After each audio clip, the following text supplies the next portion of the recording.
Բարև ձեզ, Ֆակտոր TV հյուրը Հանրապետություն կուսակցության քաղխորհրդի անդամ Անահիտ Ադամյանն է, ողջույն Տիկին Ադամյան։ Միացյալ Նահանգները սկսում է Թրամփի ուղի նախագծի տեղանքի հետազոտական աշխատանքներ եւ Հայաստանը ժամանել ամերիկյան ICOM ճարտարագիտական խորհրդական ընկերության թիմը դեսպանատունը Միացյալ Նահանգների հայտնում էր, որ աշխատանքները կներառեն տեխնիկատնտեսական գնահատում եւ առաջարկներ մշակում երկաթուղու եւ այլ ենթակառուցվածքների ձևավորման վերաբերյալ, որոնք կօգնեն խթանել երկարաժամկետ տնտեսականաչ Հայաստանում փոխկապակցվածություն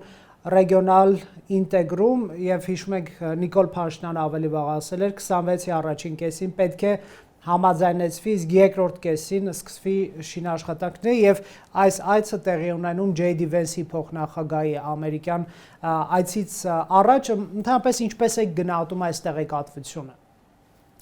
Ես կարծում եմ, որ նույնիսկ մի քիչ էլ ուշացած են գալիս, բոլոր դեպքերում օգոստոսի 8-ից անցել է բավականին երկար ժամանակ, այո։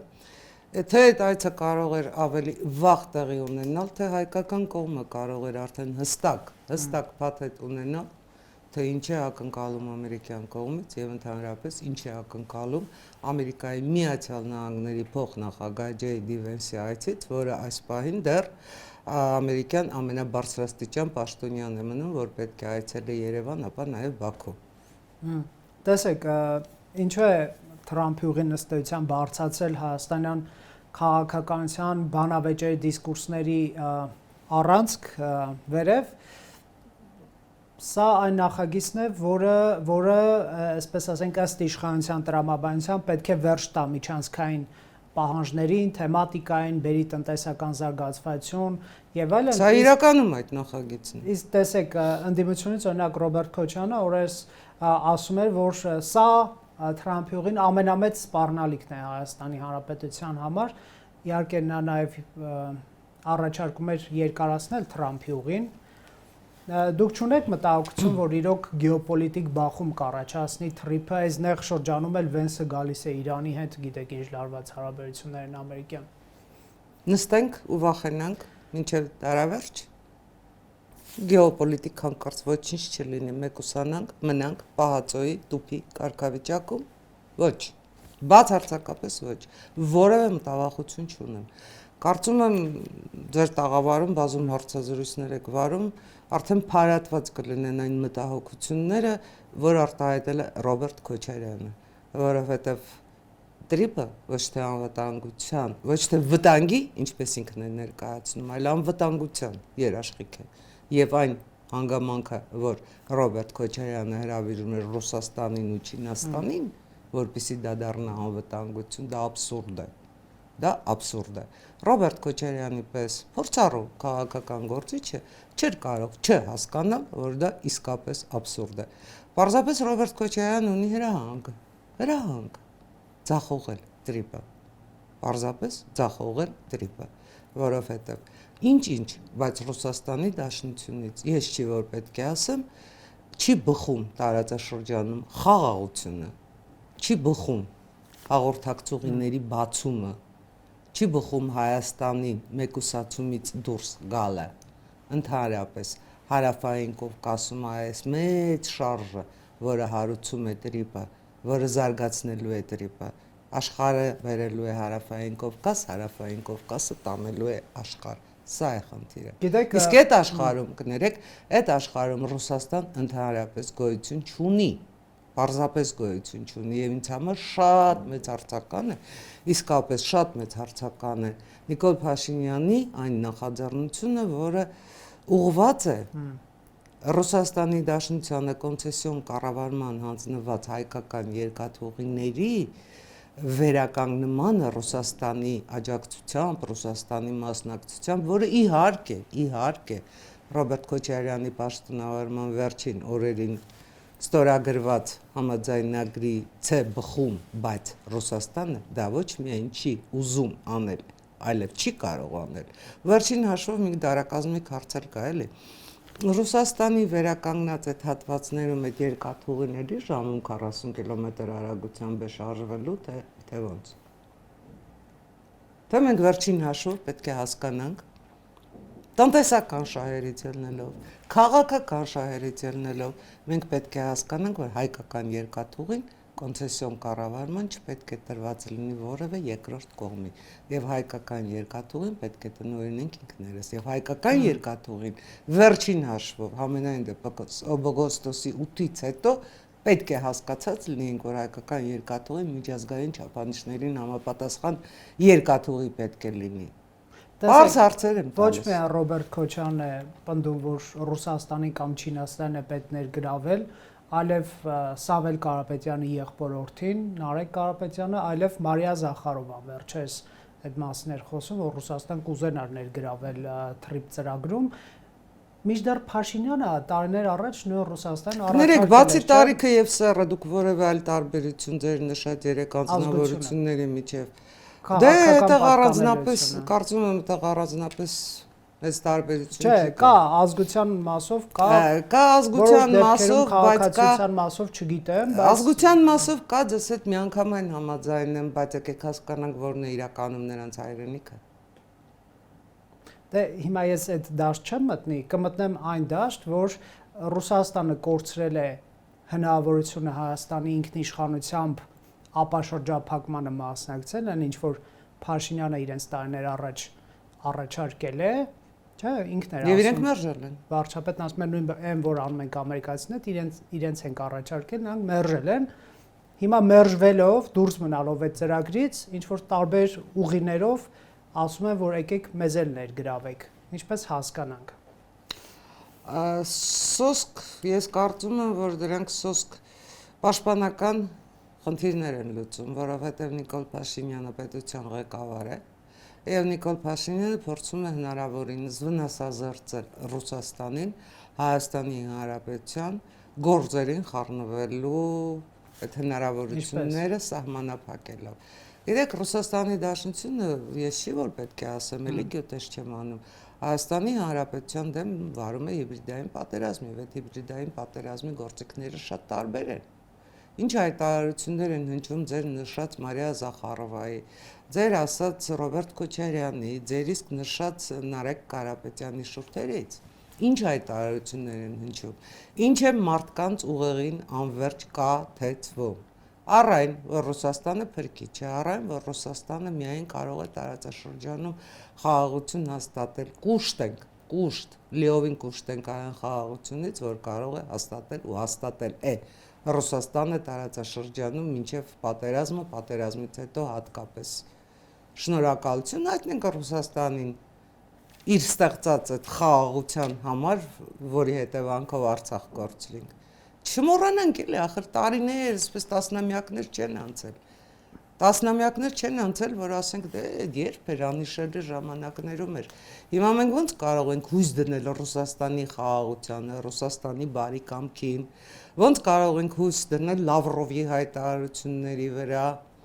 Դեսեք Ռուսաստանը անverջ շարունակում է Հայաստանի Հանրապետությանը սպառնալ։ Ռուսաստանը անverջ շարունակում է հայտարարել, որ Հայաստանի Հանրապետությունը եղել է եւ մնում է ՀԱՊԿ լեյիրավ անդամ։ Ու ես իսկապես չեմ հասկանում, այդ ինչ աբսուրդ է։ Վերջին հաշվով եթե Հայաստանի Հանրապետության իշխանությունները ամենաբարձր մակարդակով հայտարարում են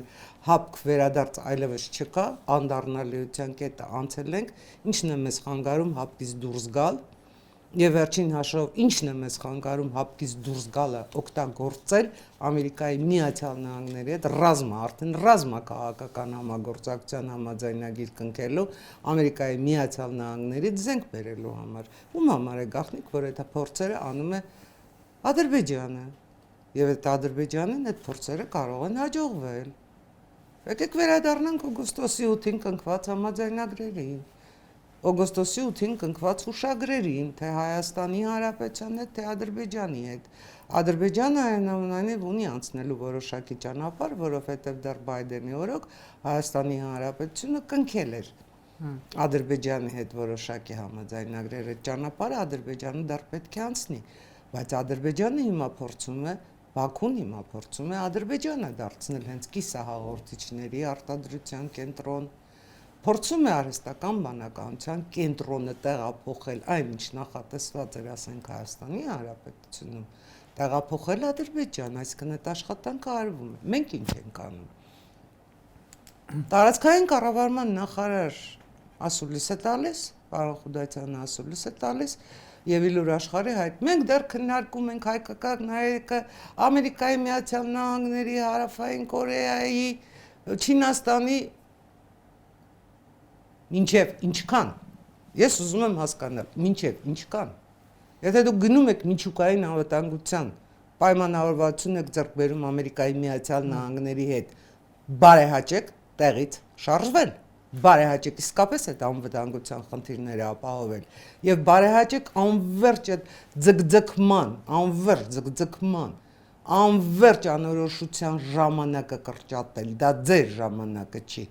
դա պետության ժամանակն է, դա ժողովրդի ժամանակն է, դա ձեր եւ իմ ժամանակն է, իրենց ժամանակը չի եւ պետք չի մեր ժամանակը վատնել անիմաստ անհեթեթ այդ ձգձգումների վրա, մեզ պետք է որոշակիություն, մեզ պետք է անվտանգություն, ասում եք Վենսը գալիս է, ինչ ենք մենք ակնկալում Վենսի այցից։ Նվազագույնը Վենսի այցից մենք պետք է ակնկալենք ամենայն դեպս տրիպի ստեղծման հիմնարկեքի արարողություն, թեկուզ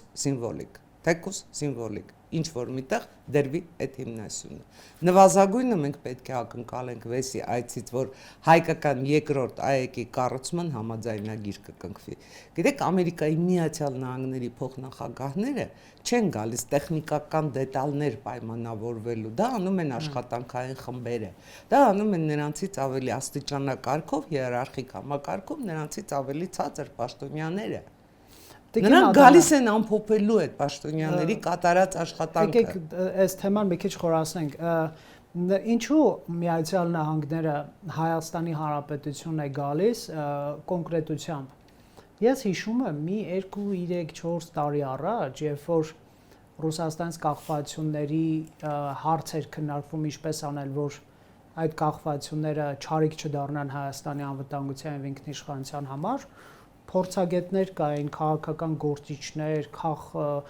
տեխնոլոգներ, Ամերիկաներում սովորած, չգիտեմ որտեղ սովորած, որոնք ասում են, որ ԱՄՆ-ն է տարածաշրջան չի հետաքրքրում։ Մենք միայն հետաքրքրում ենք որպես Ռուսաստանի եւ Իրանի դեմ պլացդար, որ ԱՄՆ-ն միայն մեզ կդիտարկի այդ տրամաբանության մեջ։ Ավելին էին ասում, մենք դիտարկվում ենք իբրև գործիք Ռուսաստանին տարածաշրջանից դուրս մղելու։ Միայն, այսինքն Հայաստանի Հանրապետությունը հետաքրքիր էր միայն հակառուսական, այսպես տրամաբանության մեջ եւ հակաիրանական, այսինքն որևէ գործընկերային հարաբերություն բացառելով, նույնը Եվրամիության, նույնը Ֆրանսիայի հետ կապված, բայց հատկապես Ամերիկայի հետ կապված։ Ես չափազանց լավ եմ հիշում, շատ լավ եմ հիշում այդ վատատեսական գնահատականները, մինչդեռ ունենք կոնկրետություններ, ոչ միայն Թրամփի ուղին է, այլև արհեստական բանականության կենտրոնի ստեղծումը, ընդհանրապես սրա նշանակությունը հասկանալու համար պետք է ամերիկյան քաղաքականությանը հետևել, նրանք Չինաստանի հետ լուրջ սուր մրցավազքի մեջ են արհեստական բանականության տեխնոլոգիաների զարգացման հարցում եւ չափազանց զգայուն են այդ տեխնոլոգիաները որևէ երկիր թույլ տալ արտահանելու հարցում, հա, այն նախագահի սպիտակտան մակարդակով է այդպիսի որոշումներ կայացում եւ Հայաստանի պարագայում այդ որոշումը կայացվել է։ Ինչպես մեզնով չհետաքրքրվող Ամերիկայի Միացյալ Նահանգները այստեղ է գալիս ինչ որ պրոյեկտներով։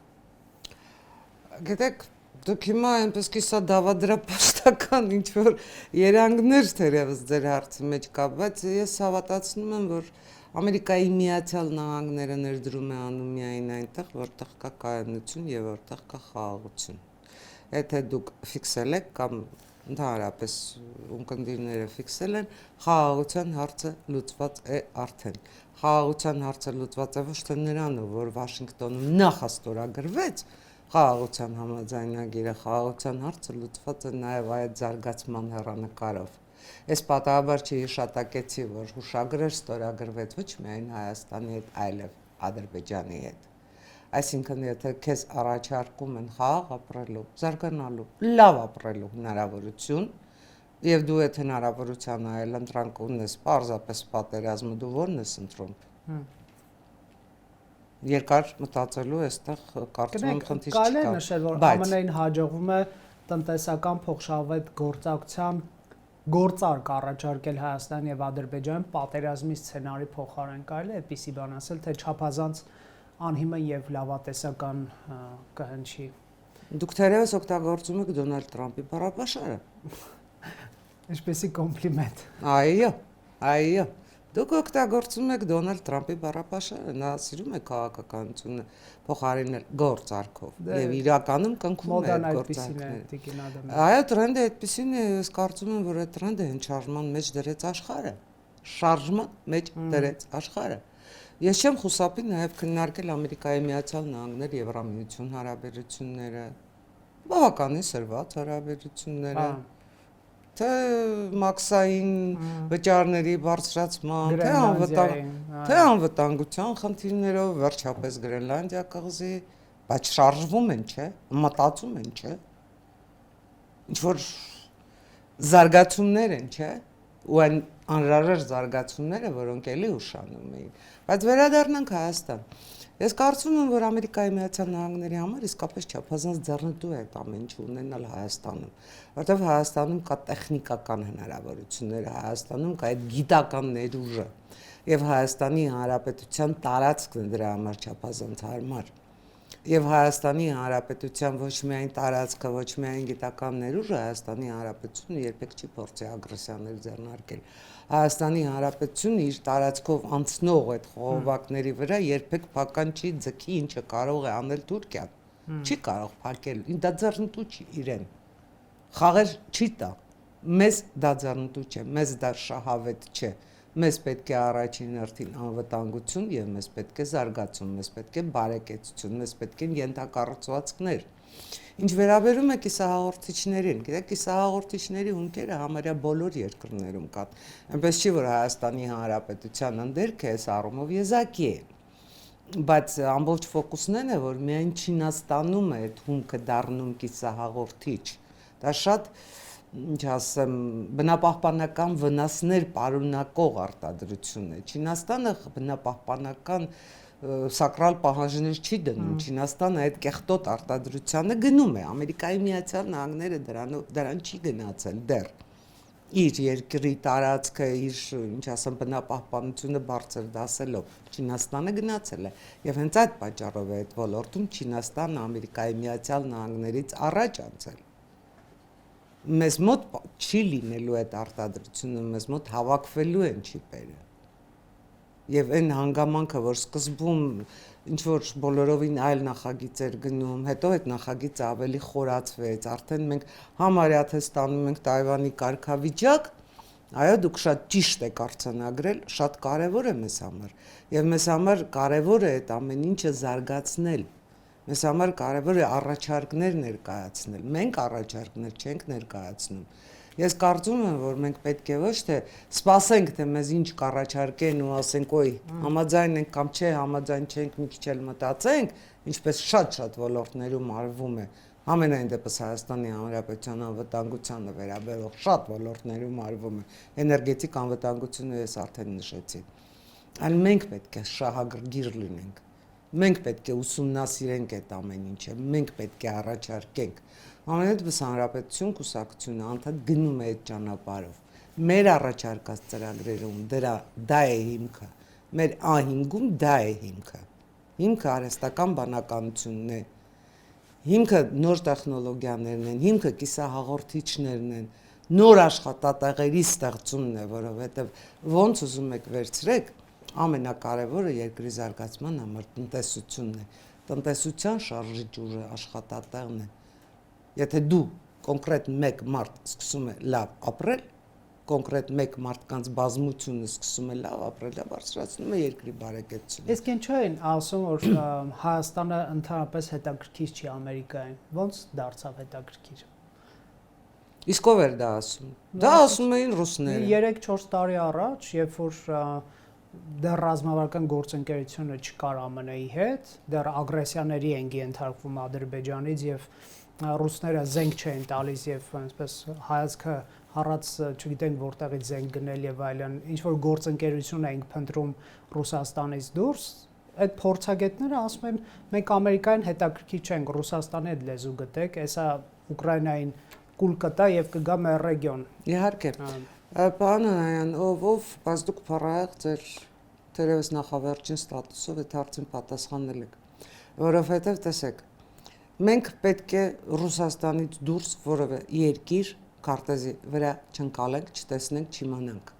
Սա է ամբողջ քաղաքականությունը։ Ոնց կարող է Հայաստանի Հանրապետությունը հետաքրքրել օրինակ Ֆրանսիային, ոնց կարող է Հայաստանի Հանրապետությունը հետաքրքրել Հնդկաստանին, ոնց կարող ենք մենք Հնդկաստանից զենքեր ձեռք բերել, կամ ոնց կարող ենք բացառվում է, ոնց կարող ենք Ամերիկայի Միացյալ Նահանգներից զենքեր գնել, մենք դրա իրավունքը չունենք, մենք փոքր ազգ ենք, մեր գլխին կախված է Թուրանը,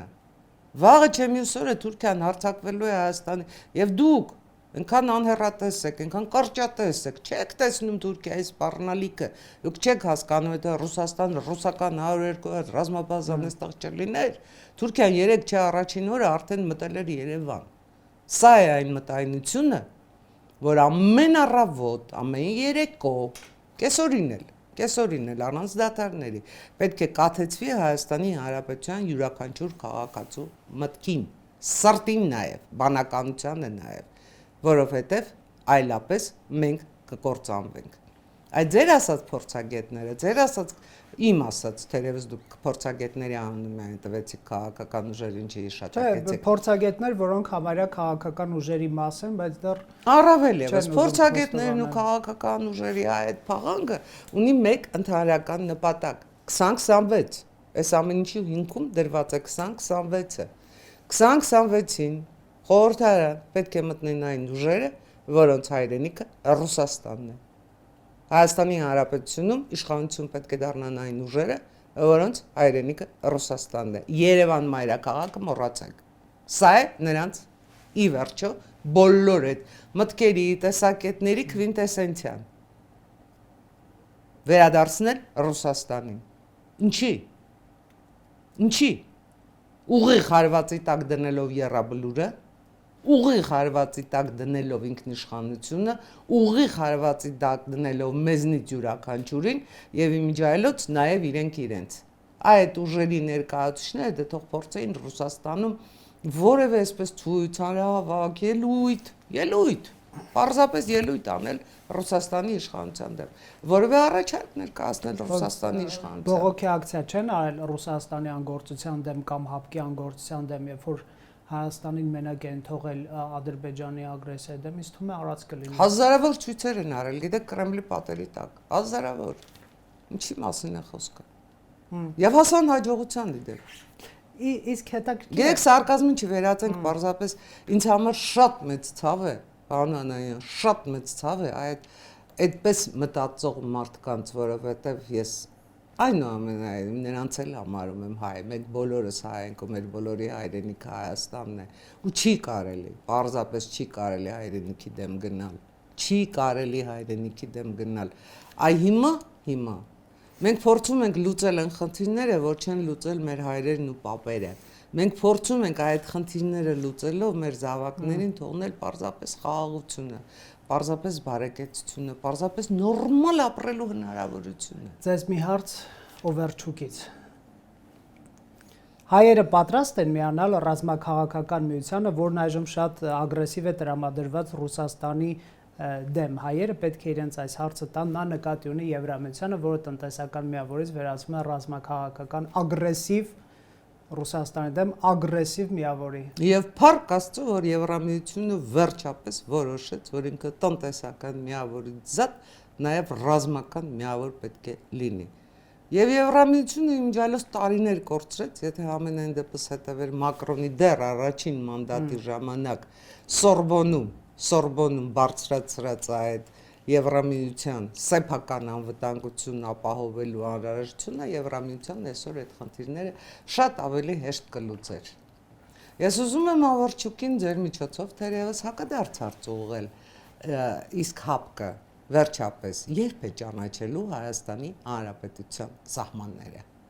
Իսկ ՀԱՊԿ-ը երբևէ որևէ քայլ արել է վկայելու, որ ինքը ռազմաքաղաքական դաշինք է։ Թե ՀԱՊԿ-ը սոսկ հանդես է եկել տարատեսակ հայտարարություններով, որոնց իրական գետնի վրա ազդեցությունը մեծ կլոր 0 է։ Մոնիթորինգի խումբ էին ուղարկել սահման։ Այո, Թերևս այդ մոնիտորինգի խումբը պետք է գար ու հետևեր, թե ռուս սահմանապահները ինչպես են լքում դիրքերը, որպեսզի ադրբեջանցիները գան ու այդ դիրքերը արագ գրավեն։ Այդ մոնիտորինգը մեզ պետք է։ Եթե այդ մոնիտորինգի համար են գալու, ես կարծում եմ Օվերչուկ ինքը իրեն պատասխանում է։ Այո, Հայաստանի Հանրապետությունը բոլոր հնարավորություններ ունի, ես կարծում եմ Եվրոպա պլյուս նա ավելի ճիշտ կներեք, սխալ ասեցի, ՆԱՏՕ պլյուս Եվրամիության ստեղծող ՆԱՏՕ պլյուս դաշինքին միանալու, որի անդամները կարող են Եվրամիության անդամ չլինել։ Բայց Լավրովը հույս ունի, որ Հայաստանը չի միանա Ռուսաստանի դեմ ագրեսիվ դաշինքների ստանդարտներին։ Իսկ ով ասեց, որ դա Ռուսաստանի դեմ է։ Ով ասաց։ Դե պատժամիջոցներ են կիրառում Եմեն։ Եթե Լավրովը սահմանում է, որ դա Ռուսաստանի դեմ է, Պեսկովը սահմանում է, Զախարովան սահմանում է, բայց եկեք հասկանանք, իսկ ինչ է Ռուսաստանի դեմ իրականում։ Ինչն է Ռուսաստանի դեմ իրականում եւ ում դեմ է Ռուսաստանը իրականում։ Ռուսաստանն ուզում է պատերազմ վարել Ուկրաինայի դեմ եւ Եվրամիությունը որևէ բան չանի։ Թույլ տան, որ Ուկրաինան կուլ տան, այսինքն խանգարում է Ռուսաստանին կուլ տալ Ուկրաինան։ Դա թշնամական ակտ չի Կրեմլի դեմ։ Դե գիտեք ինչ, այդ պարագայում Ռուսաստանը թող իր դեմ թշնամանքի պատճառները որոնի իր վարած քաղաքականության մեջ Ռուսաստանը թող Հայաստանի Հանրապետությունում իր իսկ հռչակած հակառուսական տրամադրությունների պատճառները որոնի այդ ձեր ասած նշած անձանց հայտարարությունների մեջ, բայց դա մի կողմ Ռուսաստանի վարած բուն քաղաքականության մեջ Հայաստանի Հանրապետության նկատմամբ այդտեղ են պատճառները եւ որքան արագ Ռուսաստանը դա տեսնի այնքան շատ գեղեցիկ հարցերը կլուծվեն։ Գիտեք, ես ուզում եմ այնուամենայնիվ ձեզ մի առաջարկ անել։ Ես կարծում եմ, որ այս մեր հարցազրույցը ոչ թե պետք է նվիրված լիներ անվերջ Հայաստան, Ռուսաստան, չգիտեմ ինչ հարաբերություններին։ Սովորաբար նման հարցազրույցներում լրագրողները հարկադրված են ունում անդրադառնալ օրվա լրահոսի գլխավոր խնդիրներին։ Դա թերևս ճիշտ քաղաքականություն է, բայց այդ քաղաքականության արդյունքում շատ կարևոր, շատ անհրաժեշտ մի ասպարեզ է անտեսվում այն կենսական խնդիրները, որոնք Հայաստանի Հանրապետության իսկապես ազգային, իսկապես պետական օրակարգում պետք է լինեն, բայց այդ կենսական խնդիրների արծարծումը, կենսական խնդիրների լուծումների տարբերակներ առաջարկելը լրահոսի գերակայությամբ դուրս է մնում։ Բայց ես խնդրում եմ հնարավորինս ձեր հարցաշարը կազմելիս ոչ միայն իմ պարագայում, պարոն Այան, իմ պարագայում չէ, բոլորի պարագայում այդ խնդիրներին անդրադառնալ։ Զուրաբյանը երեք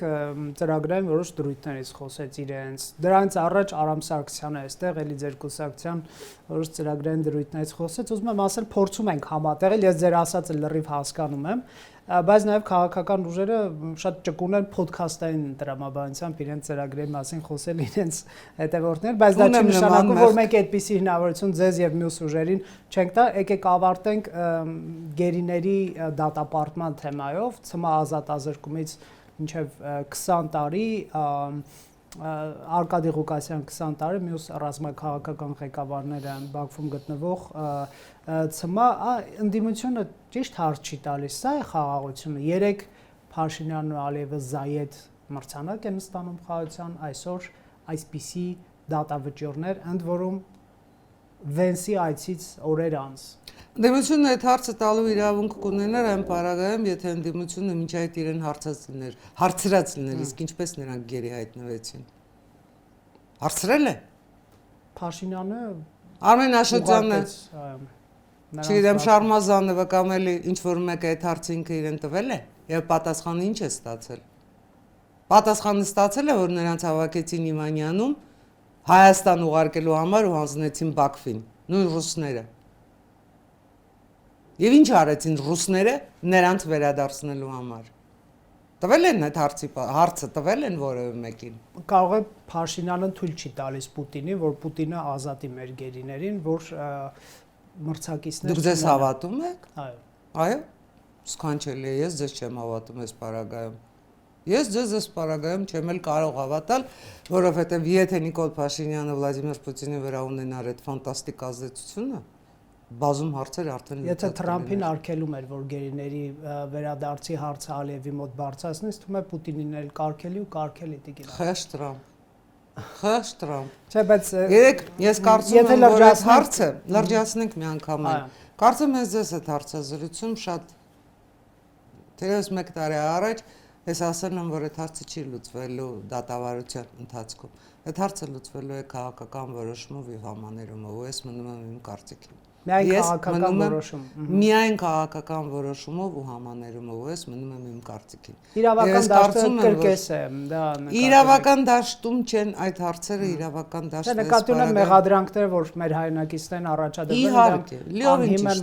լիովին ճիշտ է, այդտեղ ինչ-որ մրցակցության Բաքվի դատարանում այն ինչ կատարվել է Բաքվի դատարանում համարել իրավական երևույթ, սա նոնսենս է։ Եկեք այդ փակենք այդ հարցը, որտեղ այդտեղ հարց ընդհանրապես չկա։ Բոլորովին այլ խնդիր է։ Կապել դա Վենսիայից հետ ինչու ոչ։ Հուսանք ինչ-որ։ Ես կարծում եմ, որ Վենսիայից ժամանակ մենք շատ կենսական մեզ համար օրակարգ ունենք, իսկապես կենսական օրակարգ ունենք,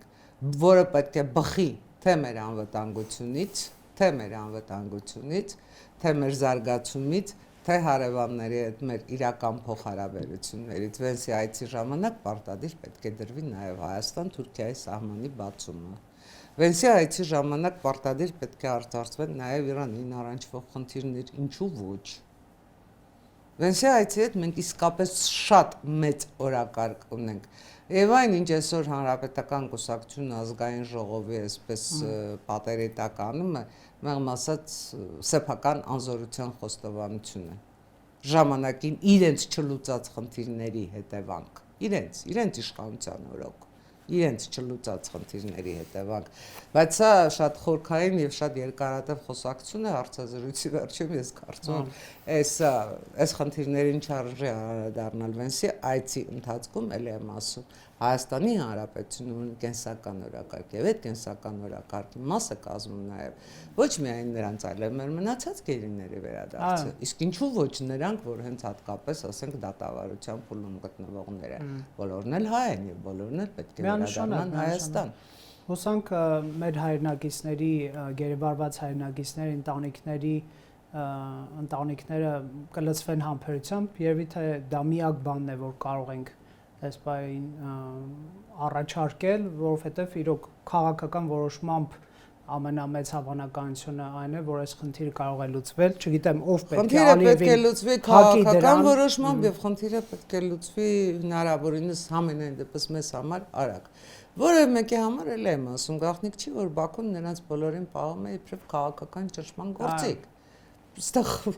մտածելու էլ տեղիք չկա, սա ամերիկյան արդյունավետ միջամտություն կլինի ԱՄՆ-ի կողմից, երևի միակ ուժն է, որ կարող է ինչ-որ արդյունք ապավել։ Իսկ դուք նկատել եք, որ ձեր նշած ընդդիմությունը ամենայն դեպս Հայաստանի Հանրապետությունը բոլոր հնարավոր ճանապարհներով փորձում է տանել դեպի Ռուսաստան, բայց բոլոր ռեալ հարցերի լուծումները ակնկալում է Արևմուտքից, այստեղ կազուս չկա։ Շնորհակալություն։